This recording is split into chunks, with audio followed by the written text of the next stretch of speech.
Hello everyone, in this video I'm going to show you how to filter the absent people on Excel list. Sometimes people maintain their training class attendance list on Excel list. So they would like to filter the class absent people on this list. In this situation, how they can filter? Let's learn how you can filter using Excel formula.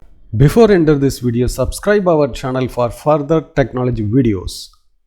In my Excel list, I have a training scheduled column. These people has a training schedule, but the present people only attend the classes. So we have to filter the absent people. So we have to add the formula equal to filter. Then we have to add the first column people.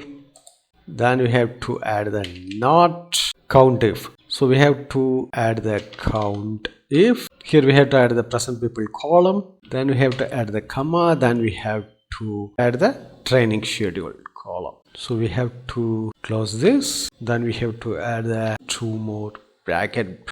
Then we have to enter this. That's it. These people only not attend the training classes. So we have to use this formula to filter the absent list. So in this way, you can easily to filter the absent people on the Excel list. Thanks for watching this video. If you have any question, enter the comment section. If you like this video, don't forget to touch the like button.